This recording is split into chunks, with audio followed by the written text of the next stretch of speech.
The Untouchable True School Sports Empire proudly presents something the boxing game's missing. Hey, what's going on? It's your boy BT, and I came here to talk some boxing with the thousands of True School Sports subscribers.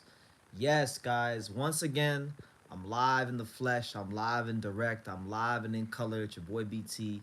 I'm here another night in Japan from the illustrious high tech True School Sports penthouse estate. We're here. Um, Enjoying another day. Definitely getting back to being our normal productive selves because the boxing game is depending on BT. I can't leave the game alone. The game needs me. That's what I've been told by some prominent people in boxing recently. So yeah, I'm catching up. I made like 10 videos. I literally made like 10 videos. One of them were already posted. The other nine I gotta edit. So those will be coming out here very soon. But listen, right now it's 2:04 a.m. here in Japan. It's early in the morning, but like I'm wide awake, and I'm going live at this time to accommodate the American viewers because I know back in the states right now it's 1:04 p.m. in New York, and I know it's 10:04 on the West Coast, 12:04 Central Time. So yeah, we're here, man. I hope everybody's well. I know it's the end of the work week, so yo, I don't know how long I'll be here. I don't have like a set time. Today is gonna be a very busy day for me. I got places to go, people to see today. Gonna go see a couple friends today. Some inboxing, some non-inboxing, but that's like far along, many hours ahead. Until then, we're gonna go ahead and talk to you guys and see what the boxing streets are saying. Um, We got our first comment. Shout out to my boy Jesus M. He says, "Little BT, did you watch Albert Ramirez last night?" No, I did not. How did Albert Ramirez look? I didn't watch Albert Ramirez because I'm behind. I'm not behind on watching boxing, but I'm behind on my content. So I didn't get a chance to watch Albert Ramirez last night.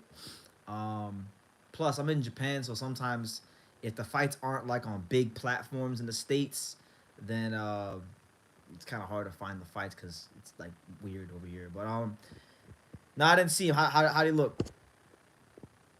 Muniz Gambo says, "What's Teofimo Lopez doing?" Shit, it's funny you mentioned T because I haven't put it out yet, but I made a video and I called Teofimo Lopez the most dysfunctional star fighter in boxing because really that's what he is right now. I mean, you look at the last 18 months, 12 to 18 months of his career.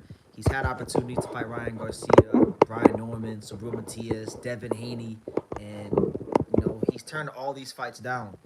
So um, I'll tell you this: my optimistic approach that I'm taking towards Teal's career, my optimistic thought is that he's got Keith Conley in his corner now. Keith Conley's like one of the best advisors in boxing or managers in boxing.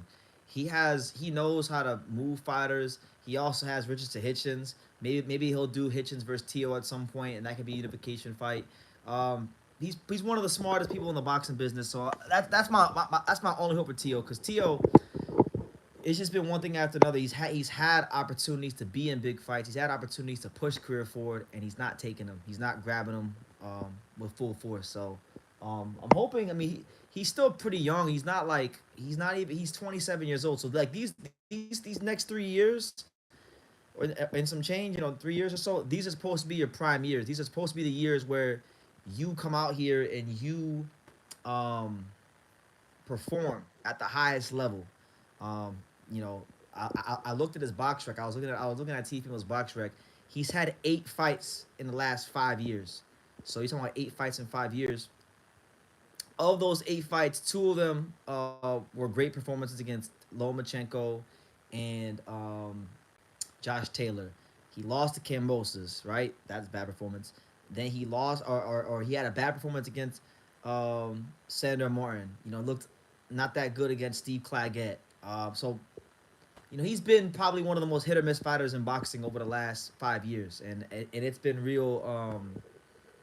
Just I want to see Teal do well. Like he don't like to represent South Florida like he should, but he's from South Florida. As far as he came up in the South Florida boxing gyms and whatnot, and really and truthfully, Teef Lopez, like I want to see him do well. Like I want to see him do well, and he's not.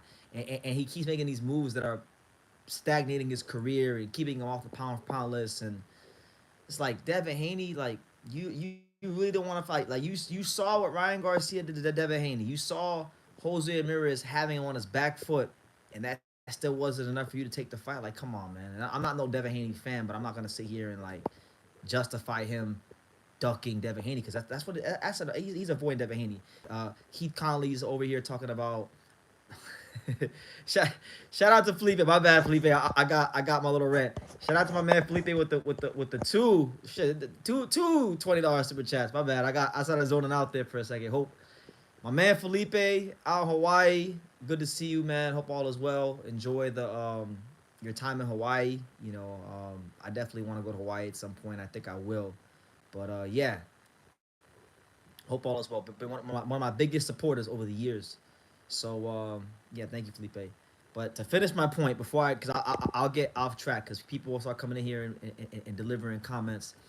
Teofimo Lopez, Teofimo Lopez is the common denominator in all these fights not happening. When it came to Matias, no, the fight didn't happen because of him. When it came to Haney, fights not happening because of him. Brian Norman, fights not happening because of him. Ryan Garcia. The crazy thing with the Ryan fight, Ryan and Tio were supposed to fight. They initially offered the fight to Tio, not Tio, but Ryan, right? Because was Ryan or Tio? I know there was an offer on the table for both of them to fight on Super Bowl weekend in Vegas, but Ryan decided to fight Devin or something happened with the negotiation. I can't remember, but the common denominator in all these fights not happening is Teofimo Lopez. So I hope. I want to see him at welterweight because he's been talking about becoming a welterweight for a long time. At one point in time, like when Norman had just first won the title, I thought that would have been the best time to fight Brian Norman Jr. was right after he beat Santillan. That's when you should have fought Brian Norman Jr. But no, he decided that he was gonna go a different route. Now Norman's got got a little more confident now.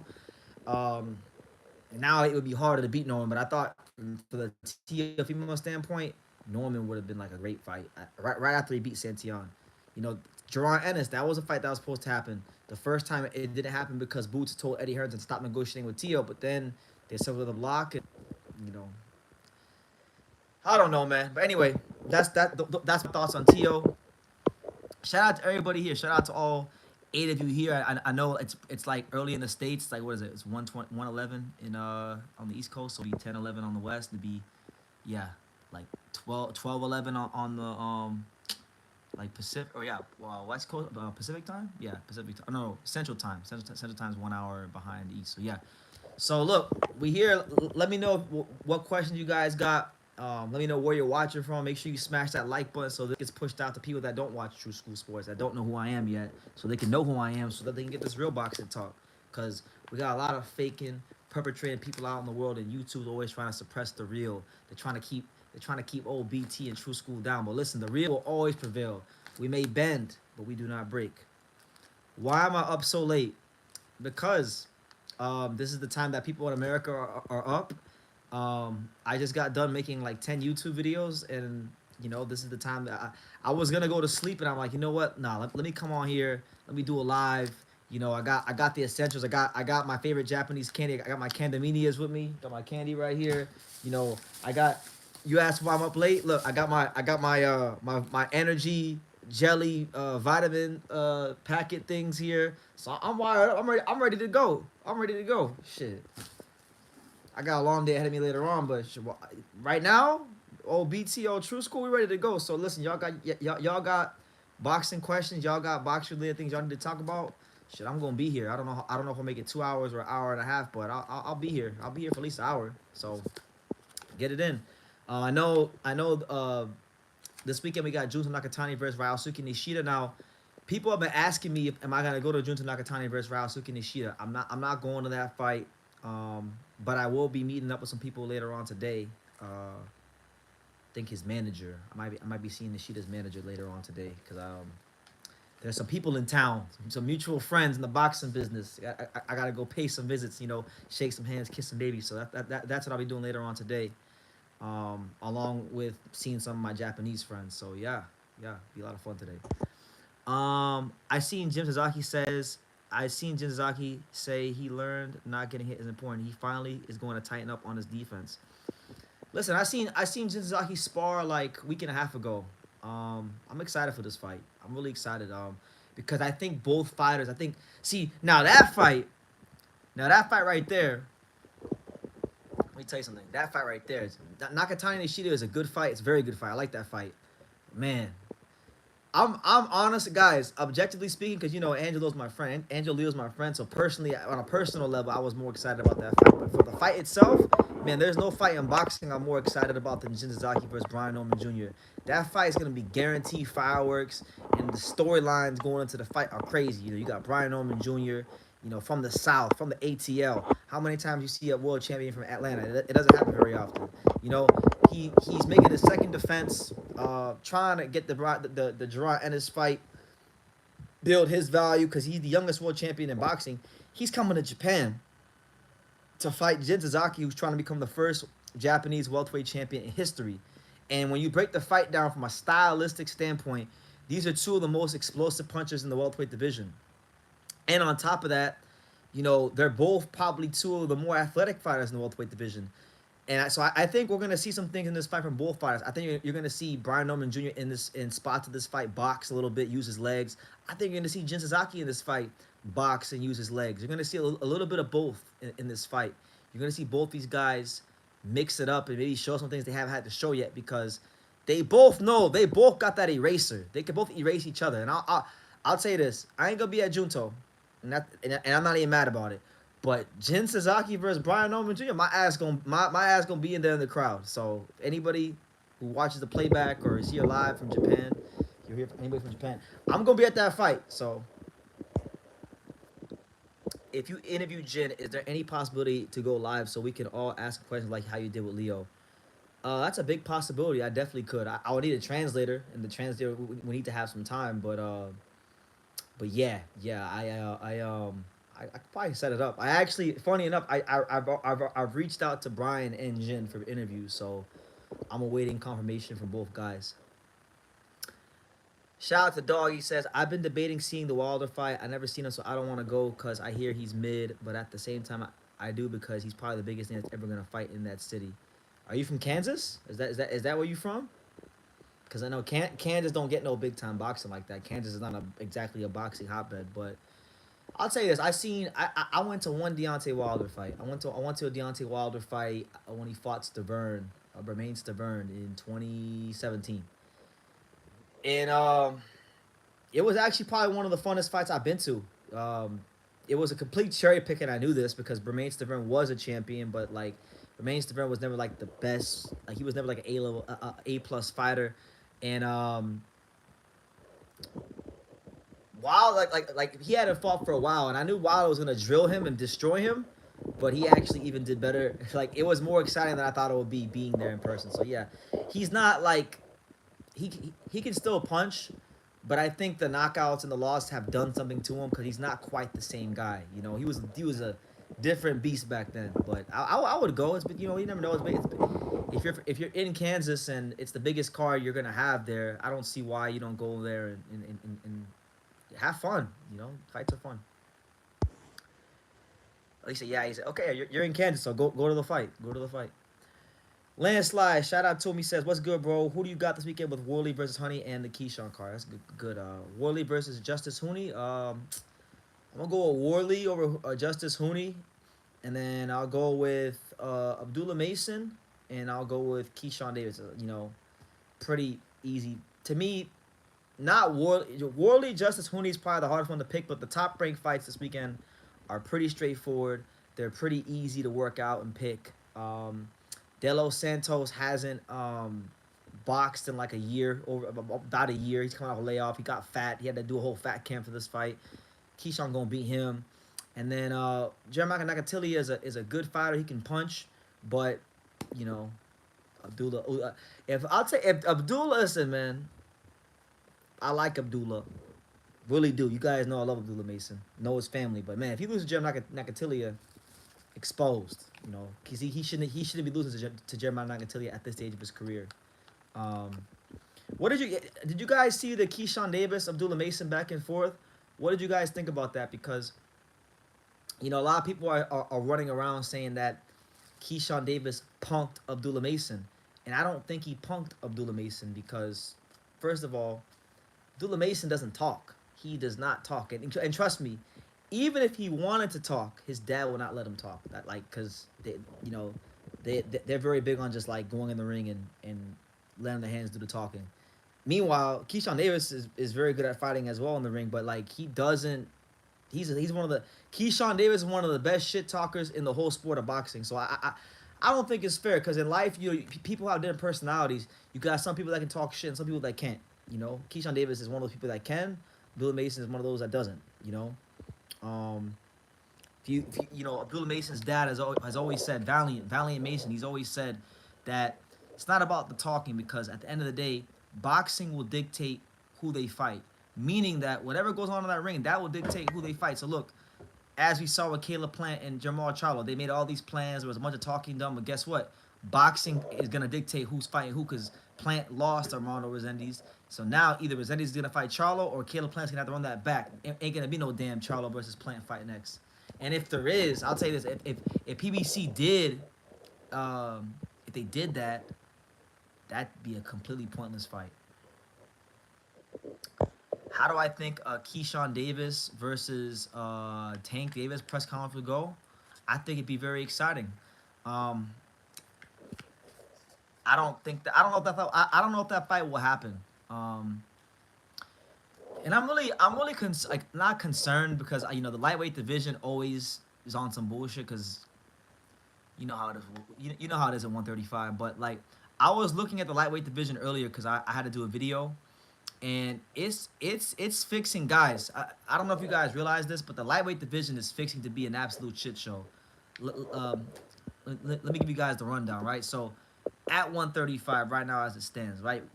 There's always talent. There's always talent. There's always potential good fights to be made. But look, I'm gonna tell you guys what the real is when it comes to 135, right? So you got Keyshawn Davis fighting this weekend. He holds the WBO. Shakur holds the WBC. Tank has the WBA, and Ryan Muratai has the IBF. Now, all three of the four champions have fights already lined up. Keyshawn is fighting De Los Santos this weekend. Shakur is fighting William Zepeda. Tank is fighting Lamont Roach in his rematch. So the only guy that's free right now is Ryan Muratai. He just got elevated to the belt after beating Zaru Abdullayev and upon the recent announcement of Lomachenko retiring from the sport of boxing. That's why he is where he is. Now, Keyshawn Davis has come out and already stated that he is not going to fight Lomachenko. He's not going to fight Lomachenko he's not going to fight not Lomachenko, Ryan Muratai. He's not going to fight Ryan Muratai because Ryan Muratai is not an interesting fight for him. Ryan Muratai has a fight where he doesn't want to pay an extra sanctioning fee. He's saying all these things, moving the goalposts. Call it whatever you want. He's not going to fight Ryan Muratai. That's just the truth. Tank is going to fight Lamont Roach. We don't know, and we got to be honest here. Nobody knows if Gervonta Davis is actually going to beat Lamont Roach because it looked in that fight that Lamont Roach has his number.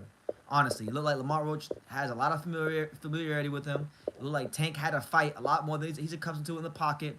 And I thought Lamont Roach beat Tank clearly. So we don't even know if Tank will have his belt in a couple months. Shakur versus Zepeda. To me, this is like the easiest fight. I think Shakur will beat Zepeda. But see, look, in terms of getting unification fights, if you're somebody that's holding out hope that we'll get unification fights at lightweight, I can't foresee it because Shakur Stevenson, he wants to sing Kumbaya by the campfire with Keyshawn Davis. They're not gonna fight each other. They're friends. So let's just rule that out, right? Now Keyshawn versus Tank. I love that fight. I actually like that fight more than I like Shakur versus Tank. But Keyshawn Davis, I don't think is a big enough star yet, and that's a hard fight for Tank, even at this stage for him right now. So that's not gonna happen, right? Shakur versus Tank could happen. That's a big enough of enough fight where I can see Matt Schumer and PBC and all parties above working. I can see that, and then maybe we get Shakur versus Ryan Muratai. But I'm telling you guys, like, please trust me when I tell you, this division is fixing up to be a big shit show, and I hope I'm wrong, but that's what it feels like. So I think best case scenario, Abdullah Mason versus Keyshawn Davis actually winds up being one of the best fights that we can make in this division, given the current landscape, given the current politics, given just the current state of affairs in the lightweight division. So, yeah, but yeah, it's your boy BT, Brennan Taylor. We're live here on YouTube, True School Sport. Listen, man, there's 15 of you guys here.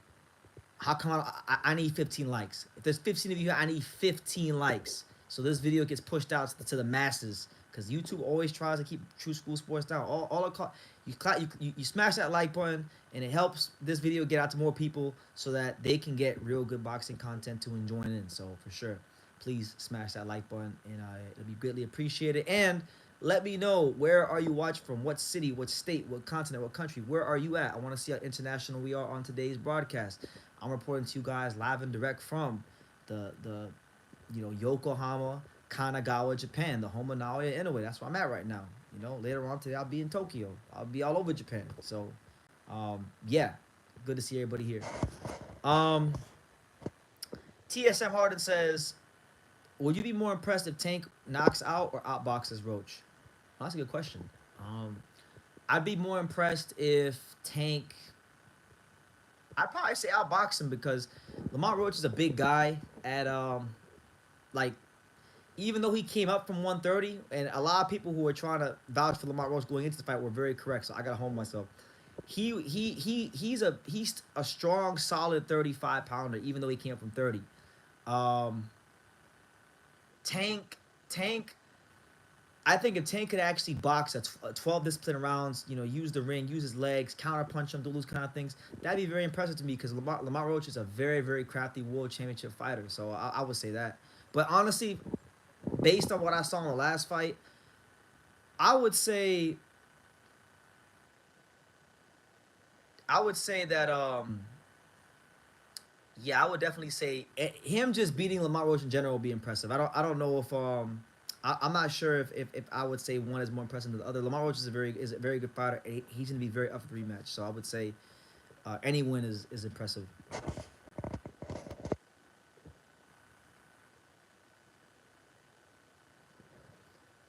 TNI Christian Life Coach says, "You are there again." Oh no. There's a San Francisco U.S. treaty that is a civil rights law to limit the United States to occupy the Japan environment. It's for them in the United States. I'm not sure what that means. I'm a little slow. I'm a product of the Broward County public education system, so I don't know what you mean by any of that. But good to see you, champ.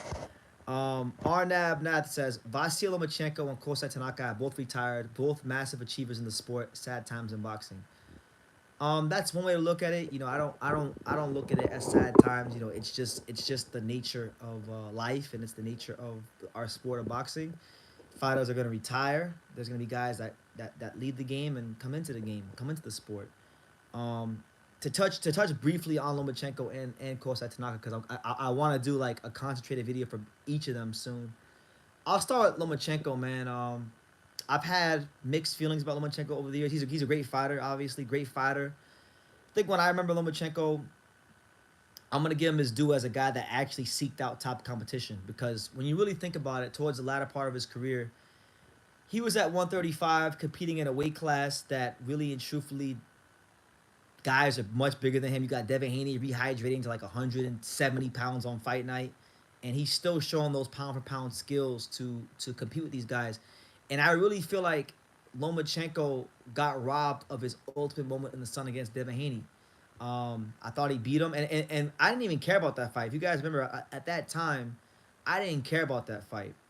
That fight was when that fight took place. That was the first fight that happened when I just got back from my first trip to Japan in 2023, and really and truthfully, like, I didn't care about. I was so tired. I just didn't care about anything. I wanted to get some rest. So I just watched it with an open mind, and I thought Devin Haney going into the fight was going to beat Lomachenko clearly, and that's not what happened. And I saw a pound for pound type of performance from Lomachenko, and it's not gonna get the recognition it should fully, because on paper he got a loss, but I thought he won. But either way, look, I mean, look at the guys he fought. He fought Teofimo Lopez. He's fought Gary Russell. He fought Salido. He fought Devin. He fought um, just a whole host of guys. Nicholas Walters, Rigondeaux. I mean, his resume is amazing, and that's obviously without even mentioning his illustrious amateur career of 396 wins, one loss, two gold medals. I mean, outstanding career. Tip of the cap to him. It was a pleasure. whether I was talking good about Lomachenko or maybe not so good because sometimes I did feel like at certain points of his career I did feel like people were trying to overrate him. But regardless, whether you thought he was overrated, underrated, you thought he was great or whatever, he fought top competition. That cannot be disputed, nor can it be refuted. So, congrats to Lomachenko on a phenomenal career.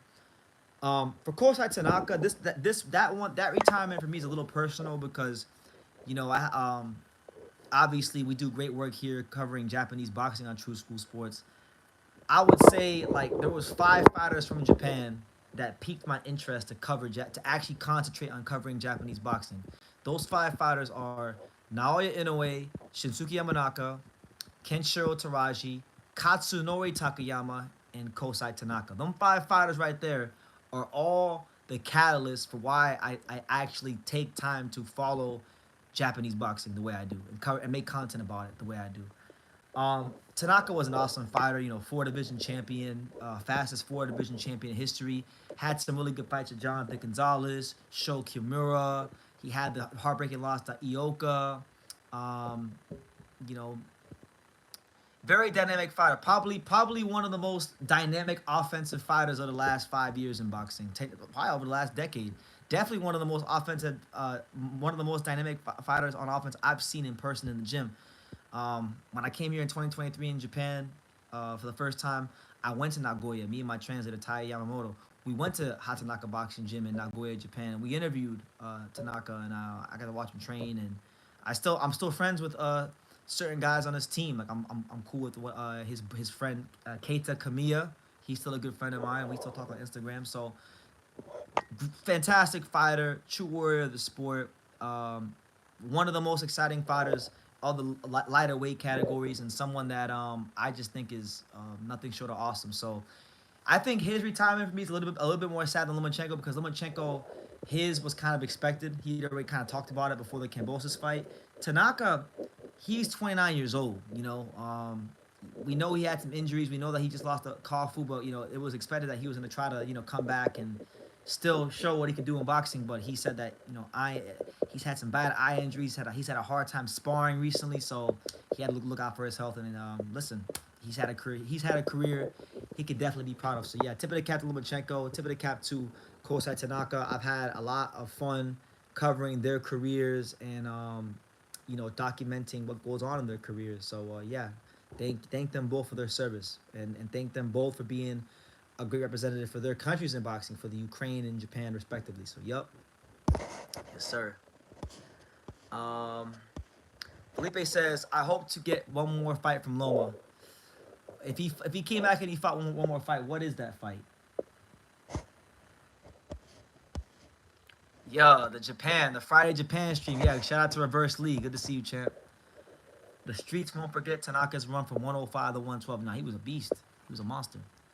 Like I said, man, he's one of them fighters that, you know, started to really like get me to consistently cover Japanese boxing. So, he's always gonna be a big part of this channel's history.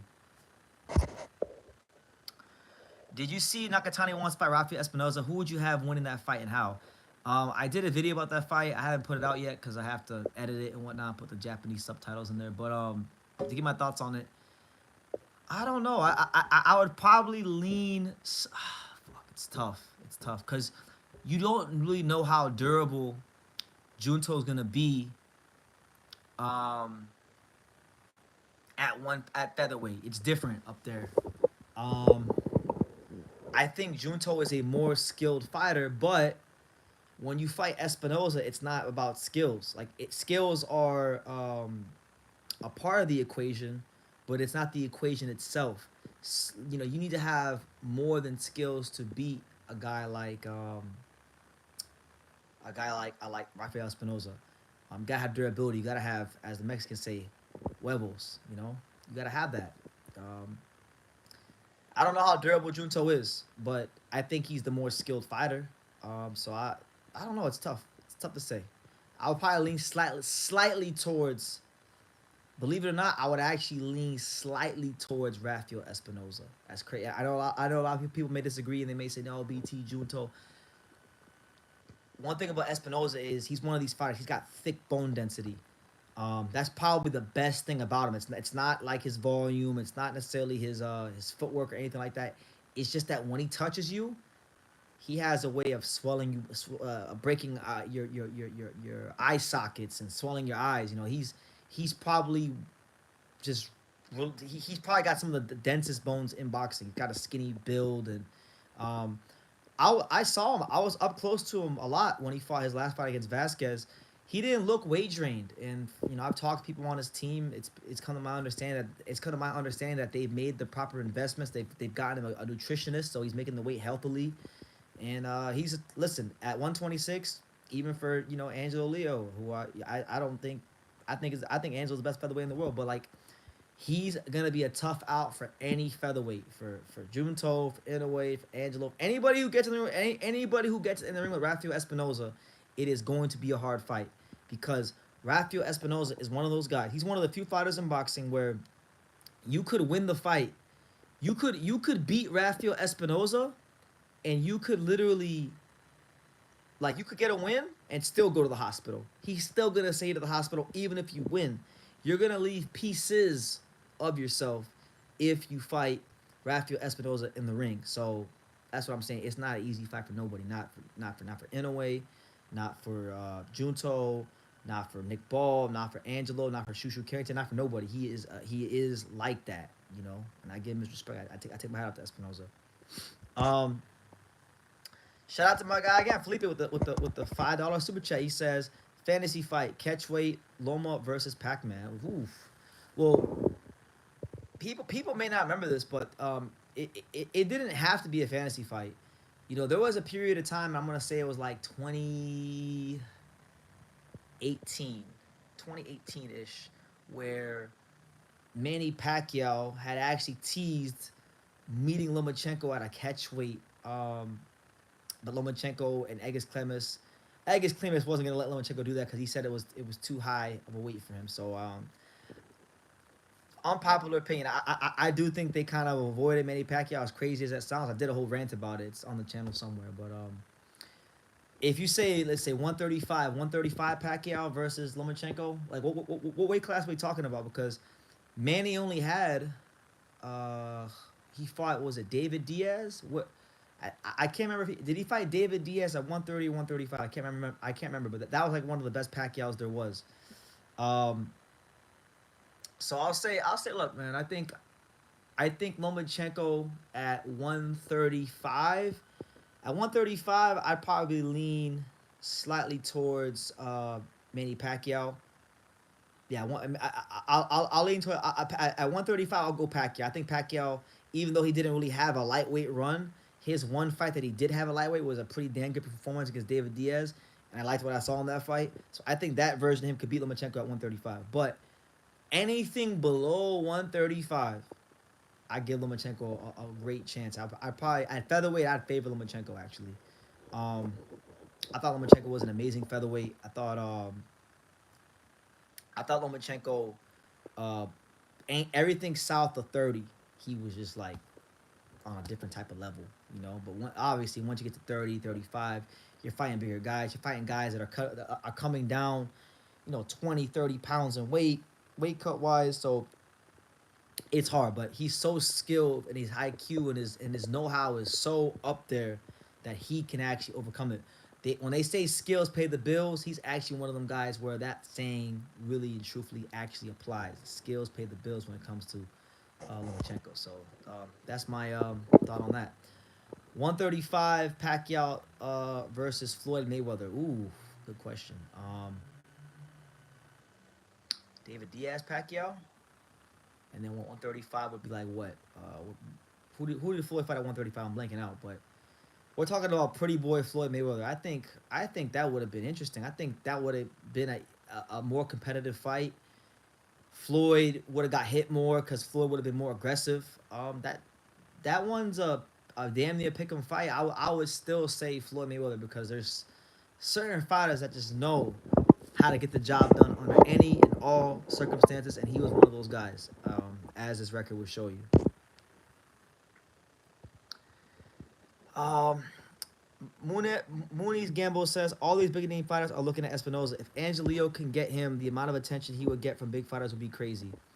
Um, yeah, and I really hope that's a fight we can get at some point. I don't know if you guys saw this. I did a video about this as well because I made like a whole batch of videos. I'm catching up on all the things I didn't talk about and just trying to get back in rhythm after being kind of like after being lazy. Like honestly, just being lazy. To be honest.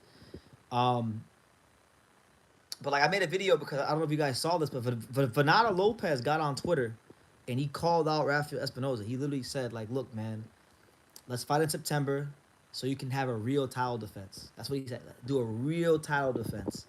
And it's interesting because a year ago, let's just say last June at this exact time, you know, Venado had the IBF title. So Espinoza versus Venado Lopez was actually looked at by many to be the fight to make in the featherweight division. And obviously it didn't happen because you know what happened to Venado. I'm gonna tell you guys. But he's had one fight since then, a little stay busy fight, a little comeback fight, just against whatever opponent in Mexico. Got to win. I want to, you know what? I want to see that fight because I don't think the featherweights are gonna have. There will not be any featherweight unification this year. I'm gonna tell you guys that right now. Nick Ball is not gonna unify. He's probably the most protected of the champions. Stephen Fulton is not even gonna be a featherweight anymore. He's going to 130. He's fighting Foster. That's been announced. So Carlos Castro and Ray Vargas are gonna fight for the belt. Um, and then Espinoza's not gonna fight Angelo because and Angelo, I know for a fact Angelo's probably not gonna fight probably until September or October because he needs some time off and to recoup. So yeah, I wouldn't expect Angelo to fight till the fourth quarter of this year probably. So and I would anything can happen. Things change day to day, but I would presume that it would be probably a voluntary defense because he just fought as mandatory. So I say that to say that Espinoza versus Venado Lopez September of this year I think would be perfect. You know, and and if I'll tell you this, if Venado Lopez can still make featherweight healthily, I think he can get. I really do think he can get Espinoza out of there, because Espinoza, like he's obviously a very dangerous man, but Espinoza, he likes to give up his size, and Venado Lopez is very athletic. He punches from weird angles. And I know Angelo knocked him the fuck out like badly, but Venado Lopez is a durable fighter. Like he had to hit with a lot of solid punches before that knockout happened. So I have no doubt he's durable. Um, I don't think Rafael Espinoza has ever fought a puncher not even close to the caliber of Venado Lopez. That's a fact. You guys tell me who on Rafael Espinoza's resume punches anything close like Venado Lopez. Robesi don't punch like he can punch, but he's not like a Venado Lopez caliber puncher. So I think people would write off Venado. I think he'd be a dog if he makes the weight healthily. I think he's a very live dog in that fight, and I like to see it. Um, did you see Luis Neri versus Nick Ball? What are your thoughts on that fight happening if it happens? Uh, Nick Ball, I mean that's a good fight. I like that fight, but I mean Nick Ball, he's just fighting all the guys. He's trying to fight all the guys Inoue fought, and um, he's like I said, like I like Nick Ball. I'm a fan of all of these guys at featherweight, but he's been the most protected fighter since he won that title. He hasn't even fought a featherweight since he became a featherweight champion. The last actual featherweight he fought was Raymond Ford. What's good, Hockey says, let's go BT, keep it up. Shout out to you out there in the the the, the, the friendly confines of Malaysia. Good to see you, champ. Hope all is well. Well, yeah, reverse. I mean, the reason why Nick Ball, I think, this is the part that I don't think people understand about matchmaking, because there's an old saying. They say iron sharpens iron. That applies to boxing. Like, sure, there's guys that know how to cherry pick and guys do pad the record and look good while doing it, but after a while, or maybe even not after a while, sometimes rather quickly, fighters, the blade can get dull, and you need good opponents, live opponents, guys that come to win, to keep you sharp, to get you to your best. Because if not, you start to regress as a fighter without even knowing it, and before you know it, you lose a fight you're not supposed to because you're not getting better. And in boxing, you always got to be getting better. You always have to improve. There's no such thing as being a finished product. There's no such thing as like, oh, I became champion. I defended it a couple of times, so I just no. You have to always get better. Because I'll tell you right now, if you're not getting better, somebody else somewhere in the world in your weight class is, and that time will come where you get put to the test and get waxed. So I feel like that happened with Nick Ball, but they're just trying to get into the Inoue fight. And I'll tell you this, Luis Neri, he's been champion before. Luis Neri's been in there with top fighters. Been in there with Inoue, Yamanaka, Brandon Figueroa. Like, he's tested. He's a truly tested fighter. One of the most tested fighters in and around these weight classes. That ain't someone you want to be going in there messing around with. He could fuck around and knock Nick Ball out. So Nick Ball best be very careful. You know what happens when England fights the UK most of the time. When England fights Mexico. See, I'm a little tired, so. These English promoters want a piece of the Inoue cash. Literally, nobody wants to see the Inoue MJ fight. Nobody cares. Nobody gives a damn about that fight. I mean, how many times did you guys hear me go on rants going off about Merjan getting the Inoue fight? I don't go on those rants anymore because I beat a dead horse. But nobody wants to see that fight. And the crazy thing is, Inoue's been getting hit a lot recently. Like getting he's gotten dropped in these last couple of fights he's had. Shit, Merjan can crack. Merjan can hit him the wrong way, and then boom. All these fights we want to see at featherweight go up in smoke. You know?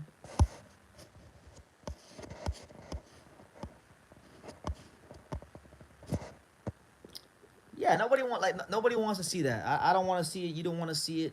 Nobody wants to see it. So that's just that's where we're at.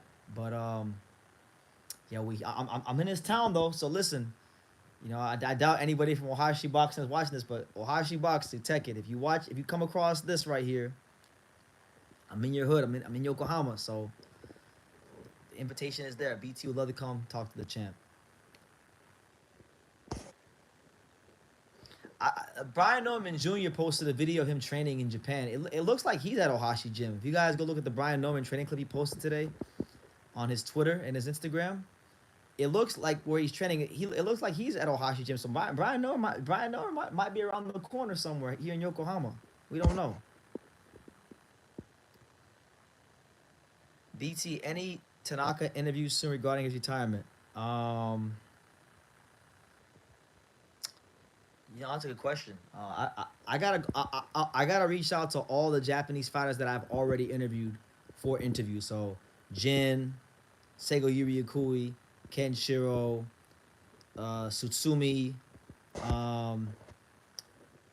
all those guys. Right now, no, but I'm gonna try to get those things done and bring you guys those interviews. But I gotta get my translator.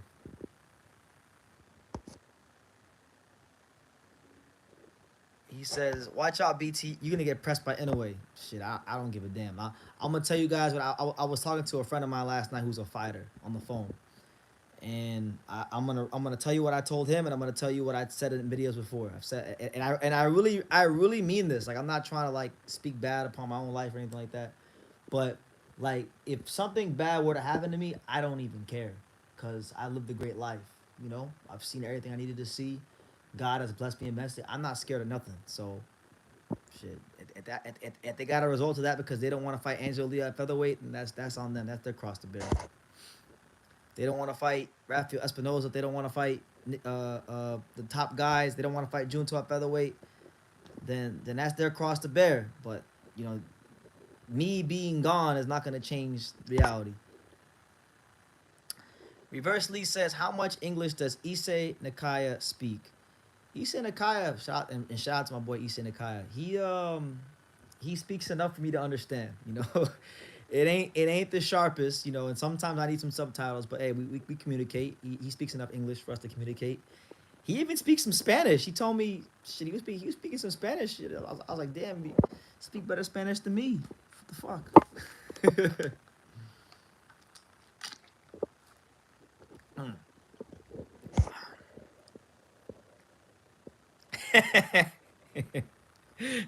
Reverse Lee says we're holding Taylor hostage until Leo vacates the belt. That's not happening, champ. You don't want to do that. You don't want to get Miguel Leo pissed off. Y'all don't know Miguel Leo, and y'all should keep it like that, cause Miguel ain't someone you want to mess with. They finna kidnap you. They really don't like criticism. Well, too bad, too bad. I'm not criticizing. I'm just here to ask the pertinent questions, man. Too bad. You know, there's enough people kissing ass for him. You know, it'd be nice to switch things up and ask some honest questions here. You know, but I'm probably not gonna ever get the interview. I've already accepted that. It is what it is. There's plenty of other people to go interview. Plus, at this point, I don't even want it anymore because it'd be cool if I could get it, but I don't even want it anymore because he's gonna come to featherweight, and so until his O is taken by Chinito Leo, he's the ops. But until then, keep winning, doing your thing. You know what? We're here, guys. We're here. We're live. Another beautiful day in Japan. Apparently, let's see what time is it now. It's like what 2:50 a.m. So in another hour or so, maybe the sun will start coming up because the sun comes up real early in Japan. It comes up like shit. It be coming up like yes. I think yesterday it came up at like 4 in the morning. Like when they call Japan the land of the rising sun, like they really mean that shit. Like it really is the land of the rising sun. Ken Sure might be back this summer. Yeah, I read a rumor on Twitter that um, apparently, like I was reading that Ken Sure might be fighting Ricardo Sandoval, which I'm not sure if it's true because I was waiting to see like another source confirm it. But if that is the case, I think Ricardo Sandoval versus Ken Sure is a dynamite fight, and if that fight does go through, good for Ricardo Sandoval. Like he's been one of the most overlooked fighters. He's probably the most overlooked Mexican American fighter there is. He's been steadily grinding for years. He's fighting on Golden Boy cards. Um, you know, he's a guy that like Bam or Anthony Olas Kuwaga, like one of those guys should have been trying to fight like Ricardo Sandoval, but like he's not known, so nobody gives a fuck that they didn't fight Ricardo Sandoval. But that's good fighter. I'm glad if that rumor is true, I'd be very happy for him. And you know what? He can win that fight. He can beat Kenshiro. Carlos Sandoval can fight. He can beat Kenshiro, but obviously Kenshiro will be the favorite. TSM says, "How does that make you feel? Because I don't think nobody has shown more love than to you throughout his whole career, and for some reason, it seems like they don't fuck with you." You know, at first, like in 2023 when I first came here and I went to Ohashi Gym. Um, at first it bugged me. You know, it really got to me. Um, Even in a couple times recently, it has bugged me. But you know,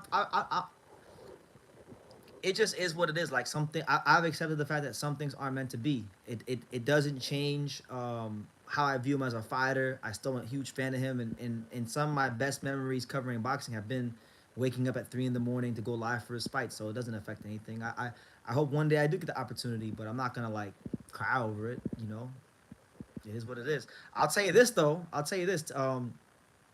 At some point later on today, there's a restaurant that's in the building of his gym, and I will be there later today to go eat. So they may run into me on accident today. You never know. You never know where BT might pop up in Japan.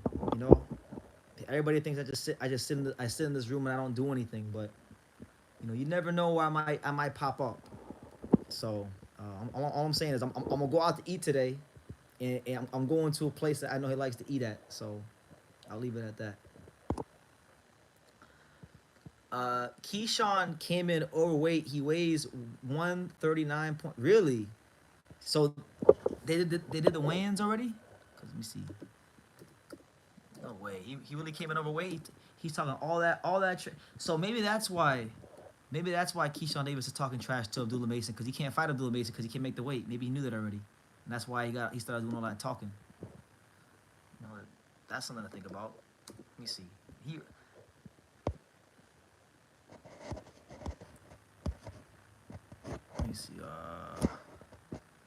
Olas Kuaga lost all his team with that boring Kyoguchi fight. I thought he lost that fight. I'm a big Anthony Olas Kuaga fan. I like him. Um, Fantastic fighter, great person. I really thought that he lost that fight. I don't think that he beat Kyoguchi.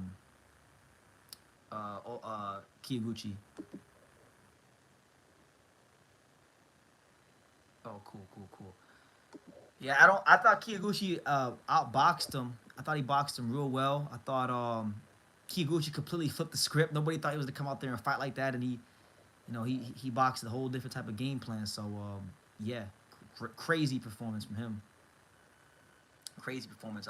And it goes to show you like Japanese fighters don't always get favoritism at home. Kyoguchi is a Japanese fighter, but he didn't have like Mr. Honda in his corner, so like he didn't get the decision. And a lot of people thought he won that fight. Um, Keyshawn did all that talk to miss weight. That's terrible. He's really 4 pounds over. That's crazy. God, these guys, man. These fighters sometimes, man. I've never had a problem with Keyshawn Davis. Like Keyshawn Davis has always proven to be a professional. He just fought Gustavo Lemos a couple fights ago, who was overweight when he fought against him. Now he's overweight by 4 pounds. That's unprofessional. That's why. I hate to say it. When I made my Keyshawn Davis versus Abdullah Mason video, reacting to the whole back and forth, I I really thought that like, I was trying not to be biased because I like Abdullah Mason. I know his family. I know his brother Amir. Me and his brother Amir, we get along quite well. I know his dad. I love him. I love. I've set up sparring for him when he came to South Florida one time. Like I love Abdullah Mason, so it's easy. It would be very easy for me to be biased. But I like Keyshawn Davis too, so I wasn't trying to be biased. But man, like now, I feel like he did all that talking because he knew he wasn't gonna make weight. That's what it feels like now. Maybe that's not what it is in reality, but that's what it looks like. That's the optics of it look like. Because how do you reconcile you come in 4 pounds over the day right after you started running your mouth to Abdullah Mason? Like, come on. Tekken is hiding Oscar from the other flyweights. Talking about Oscar who? Oscar who? BT, who are the most popular boxers in all of boxing in Japan? Who are the top 5 most popular Japanese fighters? Naoya Inoue, Kazuto Ioka, Kenshiro Taraji, Junto Nakatani, and Tenshin Nasukawa in that order.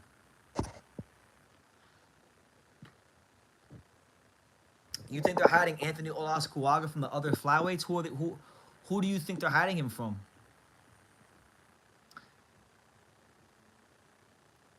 They can't be hiding him from Kenshiro. They can't be hiding him from Kenshiro because in Japan, at that level, everybody's under Mr. Honda one way or the other. You know. Um, oh, okay. Oh, in all of boxing, the 5 most popular fighters are Canelo, Anthony Joshua, Naoya Inoue, um, Javante Davis. And who would be 5? 5 would either be it'd be a toss up between Tyson Fury or Terrence Crawford. Yup, unbelievable.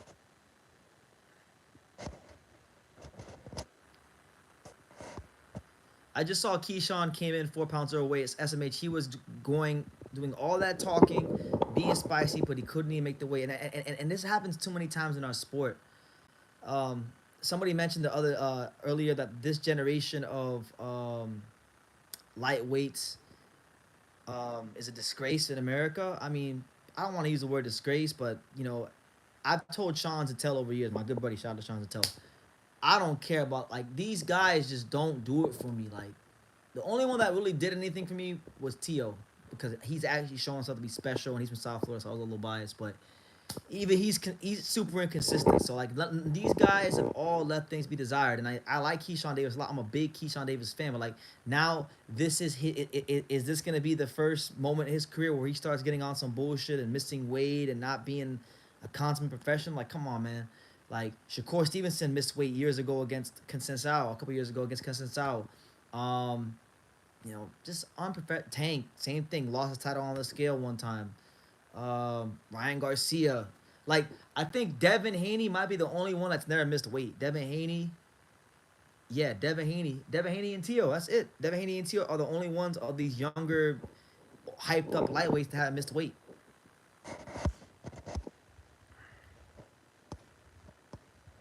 Oh, you're talking about in Japan. My bad. Okay, so I misread your question. So the top five most popular boxers in the world, but in the country of Japan, I would say are Naoya Inoue, Terrence Crawford, Javante Davis, Tension. He's pretty damn popular. I gotta put Tension in there. He's popular. And then probably yeah, I'll just go with those four. I think those four. I can't think of a fifth. I'll go with those four. TSM says, "Is Jin's poster everywhere where you are at? I saw the Jinzaki on your story, and there are is posts everywhere. It seems like, no, there's not posters everywhere. So that Instagram story, that story, and the short that I dropped here on YouTube, they have posters everywhere in his very specific part of Tokyo, which is Hachiochi, Tokyo. That's like on the outskirts of Tokyo. That's where he's from. Now over there, you can't miss Jin. Jin is everywhere over there. But like I'm in Yokohama, which is like an hour away by train from where he's at, and Jin Sasaki is not all over Yokohama, so it's not like that. But they're supporting him a lot in the local community. Um, there should be a ban for Keyshawn for being overweight, and he seemed to be really unapologetic. Yeah, well, correct me if I'm wrong, but doesn't that mean, like with him missing weight, doesn't that mean he loses his title on the scale? That's what that means, right?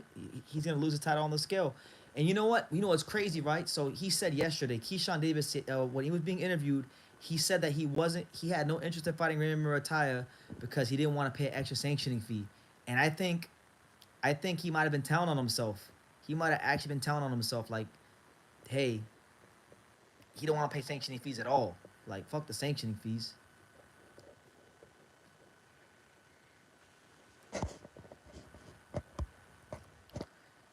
Haney never missed weight, and he used to kill himself and came in looking like a skeleton. People give him crap, but he's always a professional in that regard. I gotta give him his due. Devin Haney and Teofimo Lopez, right? Teofimo Lopez never missed weight either. Those guys are professionals. They never missed weight. Shakur Stevenson missed weight. Keyshawn missed weight. Ryan missed weight. Those guys never missed weight. So gotta respect that because it's part of the sport. It's part making weight is part of the sport. If you can't make the weight, then don't fucking campaign in that weight class. Simple as that. They said that he gets to keep the belt. That's off because normally, if you miss weight, normally, like that's it. You lose it on the scale.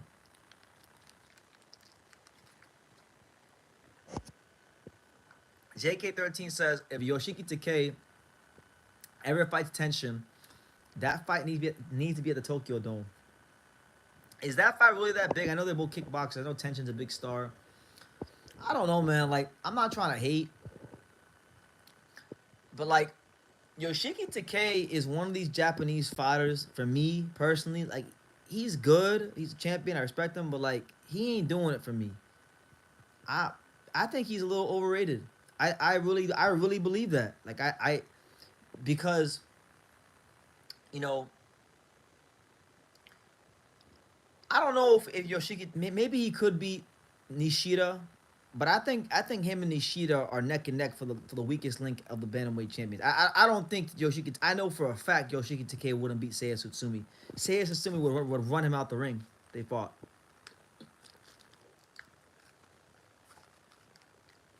I don't think he's overrated, but I do.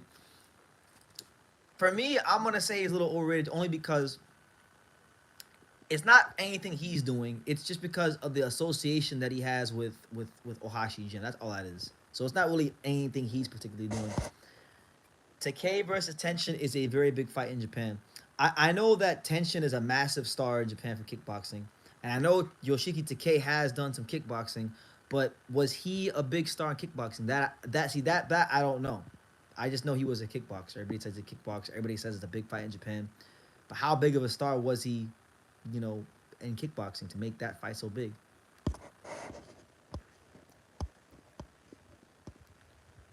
Keyshawn will lose his title according to Post from Ring. I don't know what I don't know what fights he's gonna get at 140 though, outside of maybe Tio.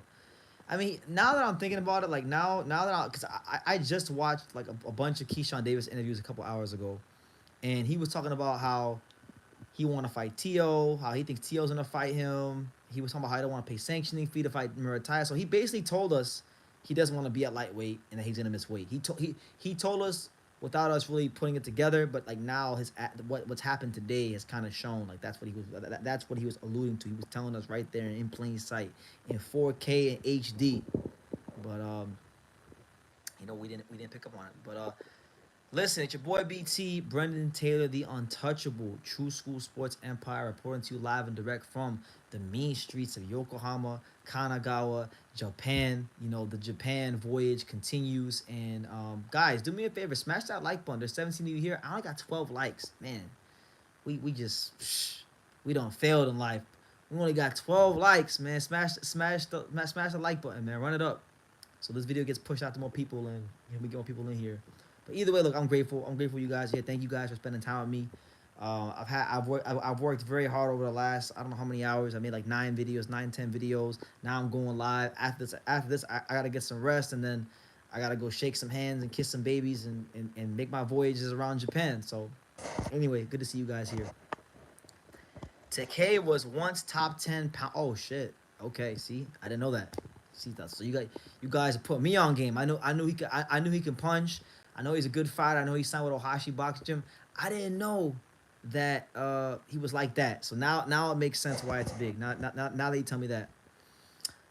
What time is it in Japan? So right now in Japan, the current time is presently 3:06 a.m.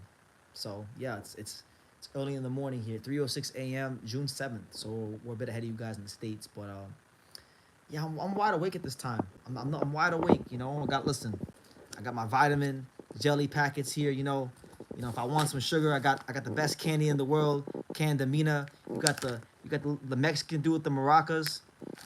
We here, man. We here, making it do what it do.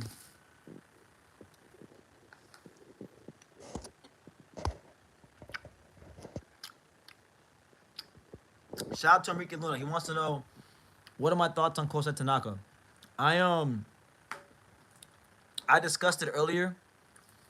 Kosei is an amazing fighter, very dynamic. Gave us a lot of great fights. It's unfortunate his career got cut a little short, but definitely a career he can be proud of.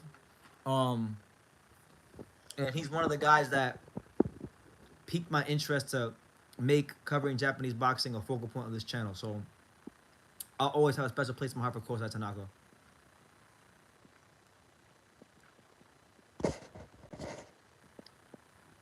Did Angelo Leo go back to the USA? Yes. In fact, he was just at the IBF convention.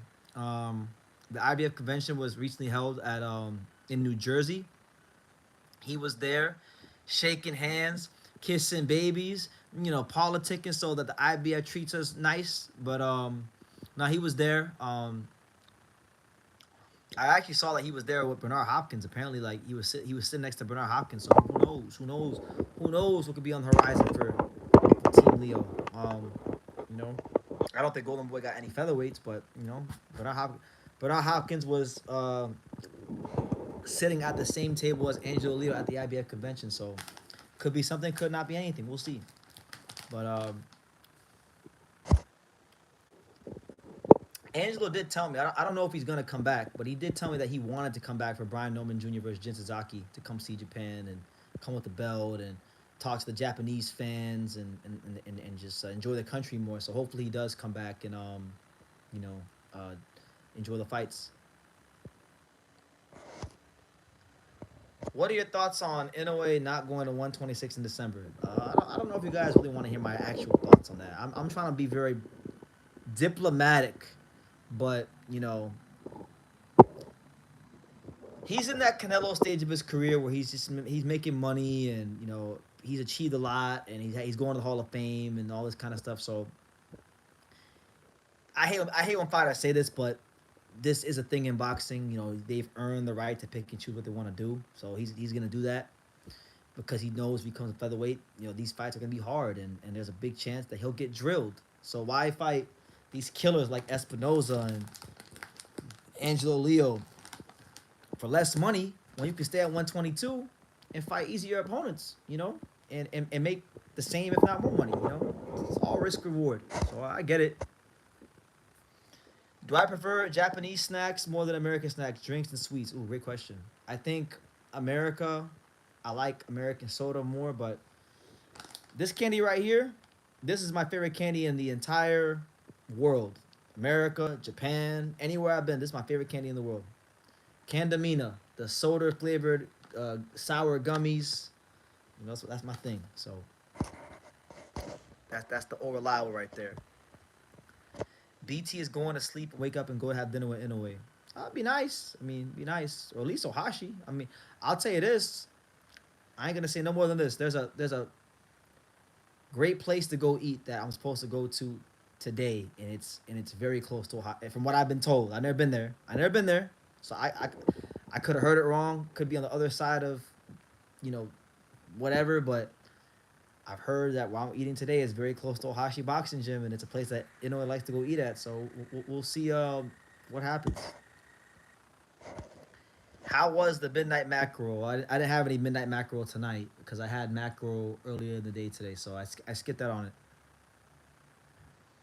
BT is a big Inoue fanboy, but he doesn't want to act like it. Nah, to be honest with you, like maybe I think I was at one point. I think if you would have said in 2023, BT, you're an Inoue fanboy, I would have said yes, probably I was. But to be honest with you, I don't know, man. It's not. I haven't met the guy for myself, so it's not anything he's done. I haven't met him, but everyone around him, which I don't even want to talk about this because he never knows watching these lives, but everyone around him, like the people from Tekken and just all the experience I had. That's kind of like maybe like kind of indifferent towards him, and then that and him wasting time at 122, not coming to featherweight. So how can I mean, he's a great fighter. He's a great fighter. I love watching him fight. It's gonna get drilled at featherweight though. When the time comes, because I believe Inoue's gonna win. I believe he's a great fighter. He's gonna win. He's gonna beat all the guys he gotta beat. Angelo ain't gonna lose to nobody at featherweight. Gonna get him drilled, and I can't wait for it. So,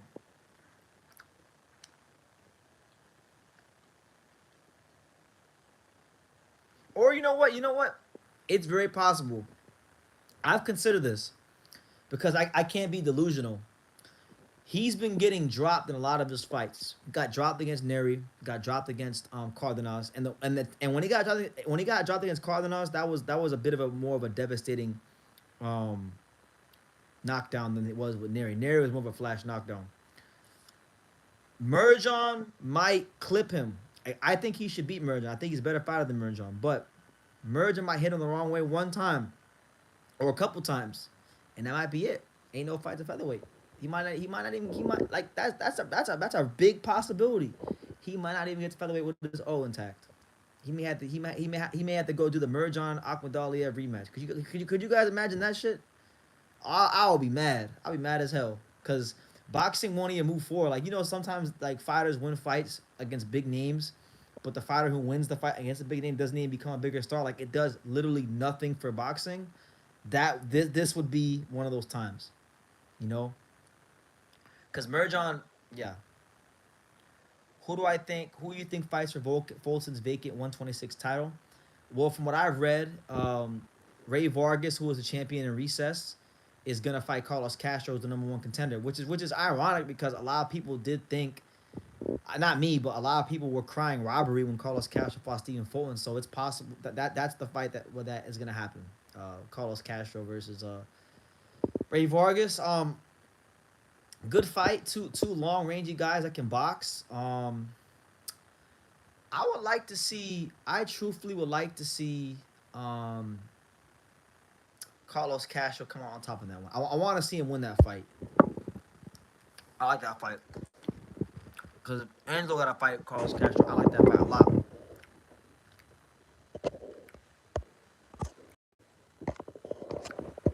Hold on, guys. Give me 1 second.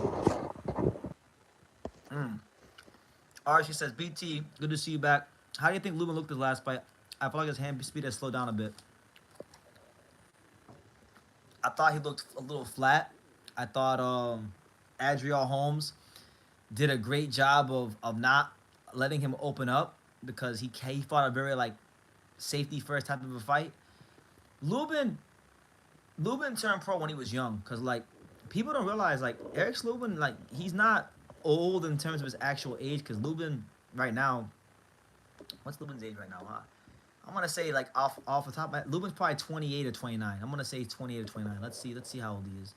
Lubin is 29 years old. Eric Lubin is 29 years old. He'll be 30 years old on October 1st of this year. But he is not like he's probably one of the oldest 29-year-old fighters you'll find in boxing. And you may say, BT, why are you saying that? Yo, Eric Lubin turned pro at he turned pro in 2013. He turned pro in November of 2013. So he's been professional for now what 12 years, which is like it's not like that long, but I just remember Lubin had a lot of fanfare when he turned pro, in Florida, because you know you go in the gyms you'd hear like Eric Lubin this, Eric Lubin that. He was actually signed to Gary Jonas's original company. So for those of you who don't know, Gary Jonas, the CEO of ProBox, um, he used to help. He used to run Mike Tyson Productions. He used to run that company. And guess who Eric Lubin who was signed to back in the day, Mike Tyson Productions. So it feels like he's actually been professional to me longer than 12 years. He's yeah. He stepped into the play. He fought Jamel Charlo, got knocked out in like 1 or 2 rounds. Was it 1 round? Yeah, 1 round. And then he did some rebuilding. Then he fought Fundura. I actually think the fight that really may have taken a lot out of him was Fundura. That wasn't no regular. I mean, that was a war for both guys, for Fundura and for Lubin. But Lubin, his face was like had a lot of swelling because Fundura is kind of like Rafael Espinosa. He's a skinny guy, bone density. Those guys start touching you. Oh my God, you gonna feel it. You gonna feel every last bit of it. So that's what happened to him, and you know he's gonna fight Bakram Murtazali up next. That's the fight that apparently is gonna be happening. So shit, I think that's gonna be a dynamite fight. I think that's gonna be. I'm trying to figure out who I think would win that fight. I want to say I'm leaning towards Bakram. Um, because I don't trust Lubin's durability, but that's a great fight. Jesus Ramos was robbed horribly versus Lubin. I thought Ramos beat him too. Um, but that's boxing. I feel like, if your career is long enough, you're gonna get robbed at some point, or you're gonna be robbed, or you're gonna be the one that is the beneficiary of corruption. So it's par for the course. I think almost every fighter can say they've either been robbed or gotten the benefits of the decision. It's just the nature of our sport, for better or for worse. Caleb Plant. I mean, I don't know, man. Caleb Plant. I mean, he got stopped against Canelo, right? Um, when he got stopped against Canelo, I mean, Caleb Plant. In my opinion, right? This is my opinion. Caleb Plant has always had spotty punch resistance, and the reason I say this is because he's always had questionable durability. Like even when he even like Caleb Plant always talks about the Jose Uzcategui fight, which was a great fight for him at the time, and it was a fantastic win because Uzcategui did have a name. He was looked at to be, a quote unquote boogeyman. Um, that he talks about that performance like all the time.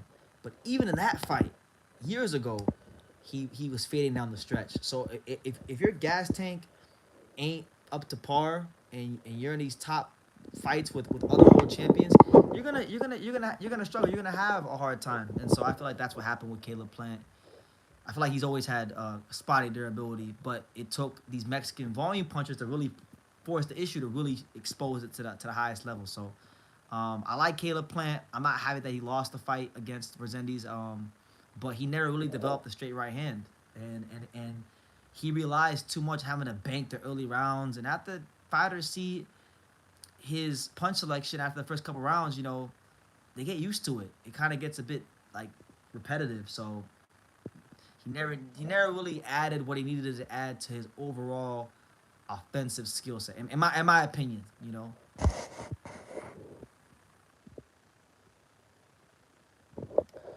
Let me see. It's like 3:19 in the morning. So guys, I'm gonna go like 5, maybe 10 more minutes, maybe 5 because I'm getting a little tired. But get your questions in, keep them coming.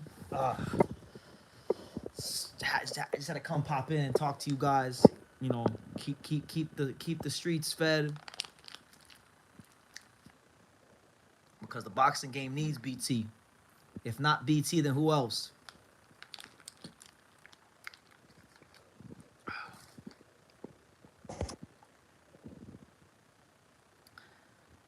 I would like to see Jesus Ramos get because Champy said that Jesus Ramos deserves a title shot. I would like to see no matter what happens between Lubin and Bakram. I would like to see Ramos get the winner. I think him versus either one of the winners would be a really fun fight in the sport of boxing for the sport of boxing for sure. Reverse Lee says, "What do you think about the boxer bio I sent you?" I skimmed through it briefly, but I'll be honest with you, I didn't really like read through it like that. I'm behind on my Instagram messages, so I'm gonna take a look at it probably later on today. But I'm glad that at least you're doing what you got to do to push your boxing aspirations forward. So good on you. Would you rather see Boots versus Jin or Boots versus Norman? Um, shit, would I rather see Boots? Um, shit, I really love watching Jin Zaki fight because it's just really explosive. So I'll say Boots versus Jin. I think on from I'm not looking at it from the fight standpoint. I'm looking at it from a content standpoint. What would be more fun to talk about every day? Now, Norman versus Boots is fun to talk about, but I think there's a lot more funnier things I could say if Boots fights Jin. So I'll go with Boots versus Jin, but they're both great fights. I'm not mad at either one of them. But to be honest with you, like I guarantee you, I will not be as excited about Boots versus Norman if they ever do fight. It will not come close to the excitement that I have right now for for Norman versus Jin. Not even close. Not even close. Cause I've been talking about this fight since September, and it's here. It's about to be here. And I just think style wise, it's a more exciting fight. I think if Boots fights Norman, someone's gonna box. I don't know if it'll be Boots or Norman, but someone's gonna box. In the Jin fight, I think they'll box in spots, but nah. These guys got that thump. These guys don't have the greatest defense. Like someone's gonna get clipped and clipped bad. So Reverse Lee says, I feel like Jin has something insane cooked up. He might, man. He's been talking a good game, so we're gonna see how well he performs on fight night. I did see him spar. I saw him spar Pete Dobson about a week and a half ago. I will not comment on what I saw, but I enjoyed watching the sparring, and I'm very, very excited for the fight.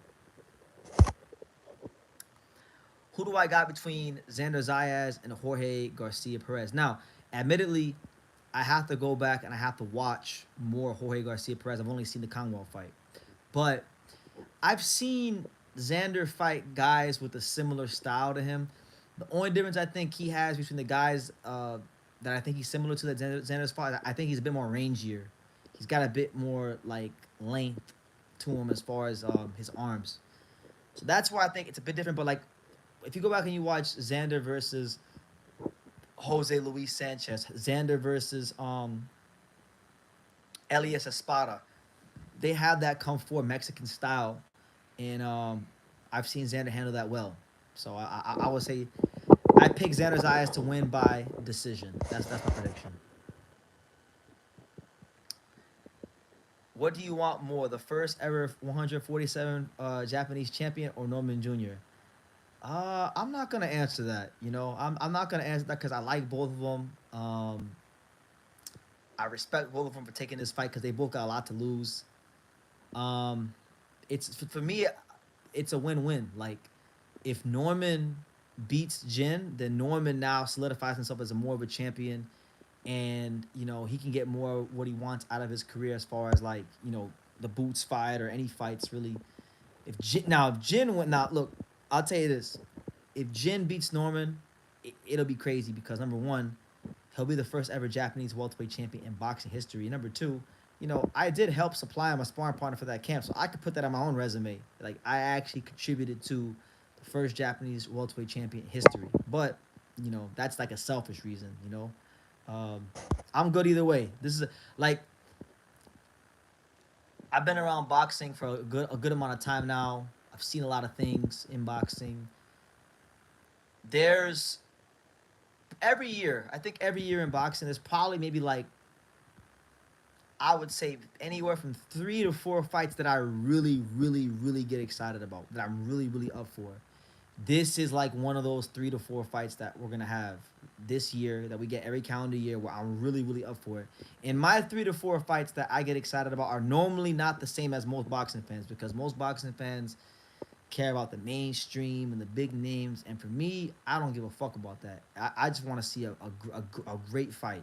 So it could be guys who have lesser names and even in lighter weight categories or weird or like cruiserweight. But if I know that these two guys have styles that are gonna mesh, and I can anticipate the fight being exciting, then I get up for it. Like Raymond Ford and Komatov was an example of what I'm talking about. Last year when that fight got signed, almost nobody in boxing media cared about that fight but me. But guess what? That one winning fight of the year. So my inclination that fight was going to be exciting was right. You know. Garfield City 70 says, "My guy, True School. What's good, champ? What's popping? How you doing?" Oh man, I really spilled it. Clean this shit. I get excited for any Vladimir 24K Hernandez. You should. Everyone should get excited when Vladimir Hernandez is fighting because Vladimir Hernandez gives us things to get excited about. Hold on. I gotta clean this thing up now. I spilled. I gotta do some house cleaning here real soon because this is not my place. We gotta treat it like our own. But you think Jin will fight? Do you think the Jin fight will top your fight of the year? It's hard to say because I don't know what I don't know what boxing has in store. I don't know what God has in store for the sport of boxing for the rest of this year. But I'll tell you this: it's gonna definitely be in the top three. It's gonna be in the top three for sure. I mean because a lot of boxing, it's not just about big names. People get it misconstrued and they think, oh well, if as long as it's big names, then that's okay. The fights are gonna be good. And that's not always true. If you get two hungry fighters at the right time of their career, like right now, Brian Norman Jr. and Jin, they both hungry. Like Brian Norman, he's come from Atlanta, where there ain't really a lot of boxing. There wasn't a lot of investment early in his career. He's champion now. He's touching real money. He's trying to like solidify himself as the guy in the division. He's gonna be hungry coming here to Japan. And then Jin, man, Jin's got history on his shoulders. Listen, if Jin wins this fight, no, if Jin Tazaki wins this fight against Brian Norman Jr., and I don't want to mince these words with what I'm about to say. He's gonna go down as one of the most iconic fighters in the history of Japanese boxing. He's the first welterweight champion in Japanese history. You understand what that means? Like, welterweight is the welterweight division is one of the most storied weight classes in the history of boxing, and nobody from Japan. Bro, Japan, I think Japan has like the third or the fourth most world champions in the whole history of boxing. USA is one, Mexico's two, and then I think the UK's three, and then Japan is like four. So we're talking about one of boxing's true powerhouses getting a champion in boxing's glamour division. One of boxing that's big iconic stuff. So, how can you not get excited about this kind of fight? And then that's not even factoring in the style matchup. How these guys fight. Like, these dudes punch these dudes punch holes through shit. These guys punch when you go to the boxing gym and your trainers tell you, hey, punch through the target.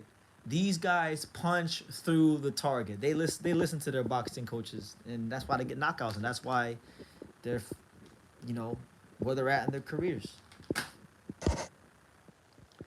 Jin is 23 and crawled his way to the top. He's hungry as it gets. Hopefully, he'll make history. Yeah, Jin, like a lot of these Japanese fighters, like that have Ohashi and Honda behind them, that were blue chip talents. That's not Jin.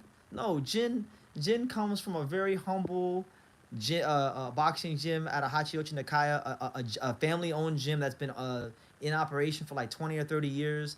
To my understanding, according to Issei, they've had two or three guys in their boxing gyms history challenge for world titles and lose. So yeah, in 10 years we'll be looking at we'll be looking at this fight as a classic. Yeah, if whether Brian Norman wins or Jin wins, I think it's gonna be one of those explosive fights where you're gonna say, yeah, remember when Jin fought Brian? That was one of those fights. Like, I feel like it's one of those. The same way I felt like last year when Komotov and Furo got signed, I felt like that was gonna be that kind of fight. I felt like Venado versus Angelo was gonna be one of those fights, and guess what? Like, those fights turned out to be just that. And I was at both those fights. I was at the knockout of the year, and I was at the fight of the year in person. Yes, sir. Jin went 1-3 as an amateur. Yeah, he was not a great amateur. He was not a great amateur. He was graded a lower level license here in Japan, and there were, believe it or not, I mean, there were even fights on the domestic level here in Japan where he was the underdog, and he won by knockout. So he's paid his dues domestically. Now let's see what he's got on that world level. Jin needs to keep his damn hands up. I hate to see him get stopped early. Listen, Jin is gonna fight how Jin fights, and for better or for worse, he's gonna do what got him to the dance. But he does need to tweak some things. I agree. But we'll see how it goes. Upset of the week. What is my upset of the week? I haven't really looked at the cards like that. I don't have one off top. Shit. I mean, I'll tell you this. Now, I know everybody's expecting that. I know the whole boxing world is expecting to I know the whole boxing world is expecting that for Junto Nakatani to just run straight through Nishida. The reason why I think Junto probably will run through Nishida actually has nothing to do with Nishida's skills. It has more to do with Nishida in his weight. If he can healthily make bantamweight, I think Nishida could actually pull it out. Nishida can fight. Nishida's crafty. He's a good body puncher. I mean, he brings a lot of positive attributes to the table. But I think that the fine folks at Tekken Promotions who directly run Junto Nakatani's career, they picked the right bantamweight. They picked the guy with a belt who's a good fighter, who has a great record on paper, who really and truthfully they know because his last fight was here in Japan. I was here in Japan when the fight happened. I didn't go to the fight, but I heard about it.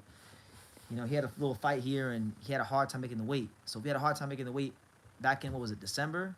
Why would he not have a hard time making the weight in June? So yeah, if I had to give you a fight that could be an upset, I would say Nishida versus over Junto.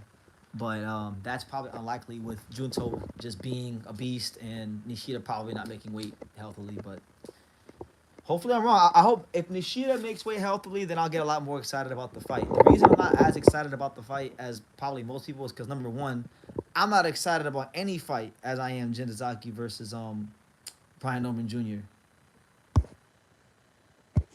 Chola says, "I know I'm late as fuck, but go get your sleep schedule fixed, champ." No, that's not happening. I work in the boxing world, so when you work in the boxing world like me, there's no such thing as a sleep schedule. But I'll tell you this: when I close these eyes and go to sleep, I ain't never had a problem. I sleep very very well with a healthy conscience. Um, I heard about Junta Nakatani's trainer wanting him to move to fight Espinosa to grab a belt. I hope he tries it because either Junto's gonna succeed and actually do some real pound for pound stuff and force in a way to go to featherweight, or he's gonna get drilled and people and Rafael Espinoza people. That'd be funny. Like that'd be crazy. Like if Junto, imagine if Junto comes to featherweight, and everyone's like, yeah, Junto's so smart. He's gonna do this, he's gonna do that, and then Espinoza just closes his eyeballs like he does to everybody else. That'd be crazy. And the crazy thing is, it's not impossible. Like Espinosa is that damn dangerous. He is that damn scary. So why not? Why couldn't like Derrick Rose? What did Derrick Rose say back in the day? He's like, why not me? Why can't I be the MVP? Keyshawn Davis became the first ever Virginia world champion, and he threw it away instantly. Hey, well, that's his cross to bear. Some guys don't care about history and that kind of thing. A detailed breakdown of Worley versus Justice Hooney. I don't really have one to be honest. Yeah, I don't have one. I'm not even gonna bullshit you. I don't have one. Tim Bradley said Norman's next fight should be an easy one. Which one? The one coming up right now? Oh no. Oh no. I don't. Nah. It'll. He could knock him out early because Jin is not defensively responsible. He has the capability to be defensively responsible, but nah, bro. He's fighting on Japanese. No way. Cause look, right. This will be the third world title fight between a foreign fighter and a Japanese fighter on Japanese soil within the last month. Right. We had Angelo Leo come here against Kameda. That was a difficult fight. But we won. Sugar Nunez fought Masanori Rikishi, and he had even though Sugar Nunez was this big bad knockout puncher, he had to like actually show something new. He had to cut the ring off. He had to box to win that fight. So nah, man. Knowing what I know about Japanese, no way, no way.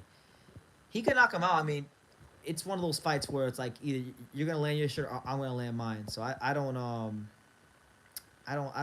yeah. Ohashi is involved as well. He might be using some shenanigans. We'll never know, man. In boxing, anything can happen.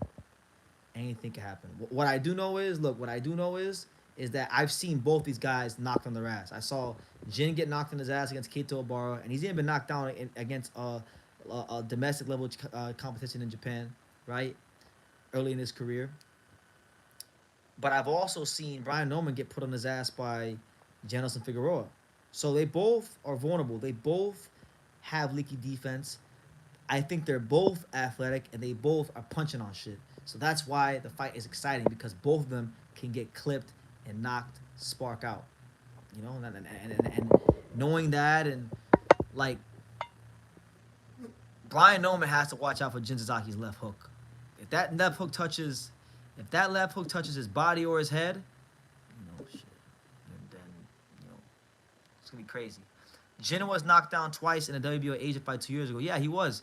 I mean, he had the Keito Obara fight, but then he also he had another fight where he got dropped twice in one round, and he came back and dropped the guy. Ooh, TSM Harder has the upset special. Jin Suzuki 6 rounds. Oof. I'm going back and forth. I'll tell you guys like I'm going back and forth between two predictions. I'll tell you guys what those two predictions are. I'm not sure what my final prediction is gonna be, but it's gonna be one of these two. I'm going back and forth between Brian Norman by stoppage or Jin Sasaki by decision.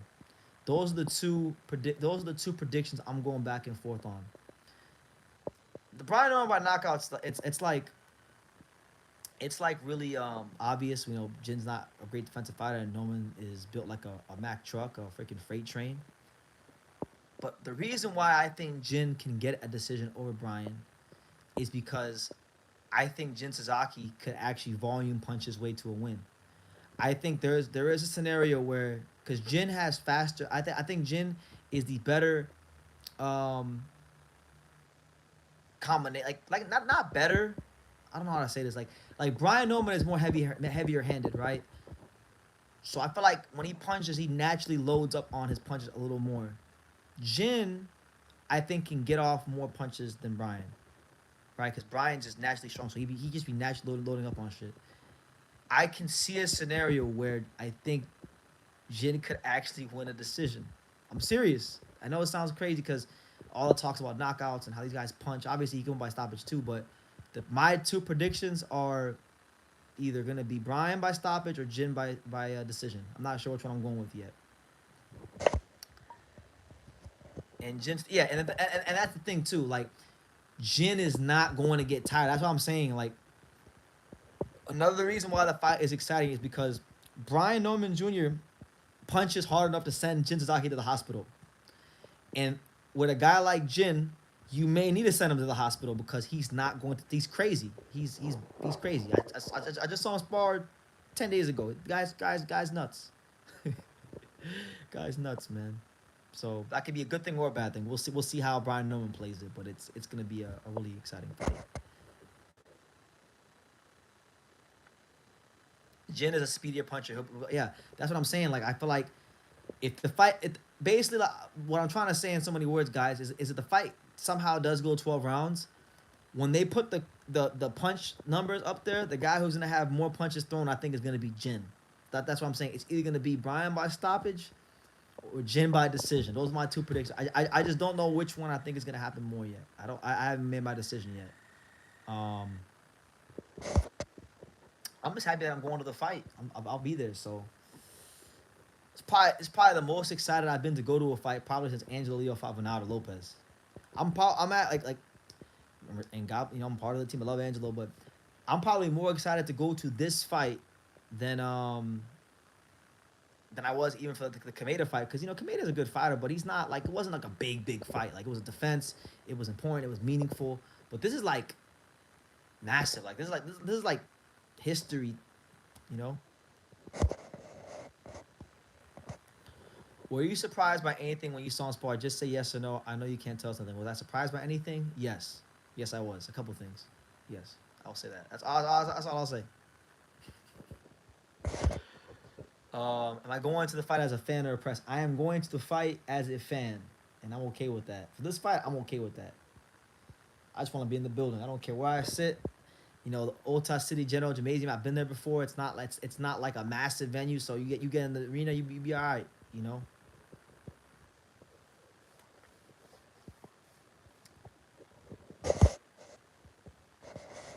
Jin basically won his last fight by just throwing. Yeah, he fought the Shoki Sakai or whatever his name was. Shoiki Sasaki. I forgot his name, but I was there.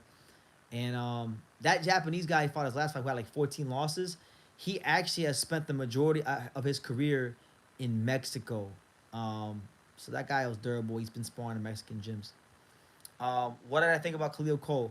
I haven't watched Khalil Cole yet. I'm actually catching up on my boxing content, so that's on the list. I gotta do a video about it, so I'm probably gonna watch it tomorrow or the next day and do a video about it. But good for him. I mean, I haven't watched any highlights, but I heard he looked really good.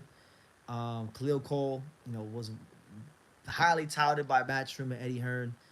That loss was damaging to him, so I'm glad that he got on track and wrote the ship and did great. Sakai is a tank. He is. You know, everybody looks at the record and says, "Oh, well, he has was it 14 losses, whatever it is." But when you watch him fight, and then you learn a little bit about his background, Shoki Sakai, you know, he's not gonna win the world titles, but that's a durable, competent professional fighter. You know. Will Norman get paid well in Japan? Let's say over 100,000. Oh yeah, for sure. They're not coming out here for less than 100,000. You crazy? They wouldn't even fight. They wouldn't even fight in Atlanta for 100,000 as a world champion. You know, I don't know if you guys know this. I learned this over the last year. You know, if you're a world champion, they can't offer you. They literally can't offer you below 200,000. Like if you have a belt, they have to pay you over $200,000. Like it's actually like a rule. Um, I learned that recently. Abdullah Mason could fight for a vacant belt very soon. He probably will. And guys, here's a conspiracy theory here. What if Top Rank paid Keyshawn Davis to miss the weight so that Abdullah Mason could fight for a vacant title? Ooh. Where is the rule at? It's not online. It's just something that I learned through people in boxing. It's not anything that I think you can find online. There's just some things you learn through knowing people. And someone that I know who has negotiated deals for world champions told me that. You know, I won't say who it is, but they told me that. I don't know. I don't know if it's true, but I mean, using my common sense, when I've seen fight purses for world title fights, I've never seen anything below $200,000 ever. And I know when Demetrius Andrade was getting ready to fight, who was it? I think it was Charlo back in the day on the Amir Khan undercard. I think that was the issue. They offered him beneath that number, and he was like, "What the fuck? I'm a champion." And he was the only champion on the card. Does that rule apply to minimum weight? I don't know that. That I don't know. It, I don't know because Oscar Collazo. I mean, I don't think Pedro Tadron and Oscar Collazo. They're not. I don't think they're making 200,000. So I don't know.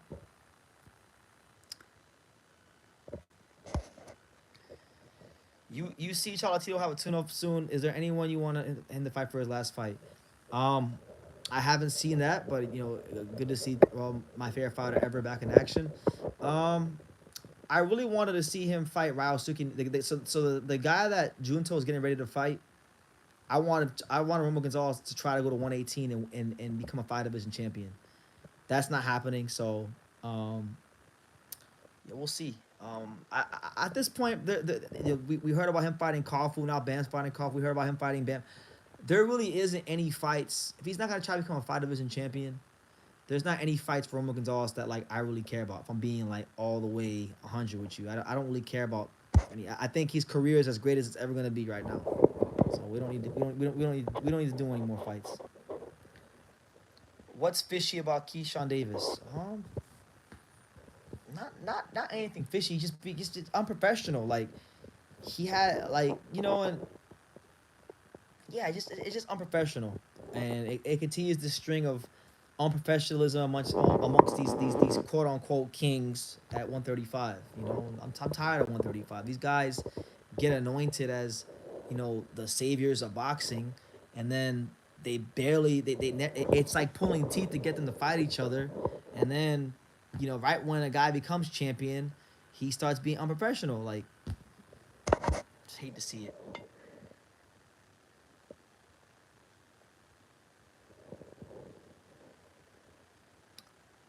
135 will be complete ass without Loma. Nah, man. 135, in my opinion, has been ass for a while. Even with Loma, um, that's like 135. Like I don't know if you guys understand. Sean Zattel, I wish he was here right now. He would tell you because there's like I was telling Sean Zattel in 2020 and 2021, yo, fuck this weight class.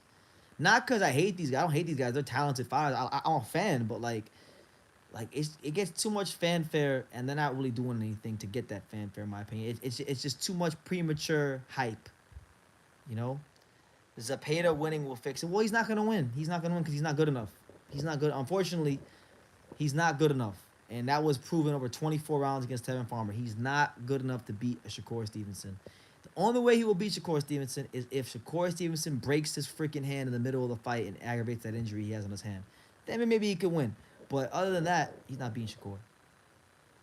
None of these guys will be fighting each other anytime soon. No, they won't. They won't at all.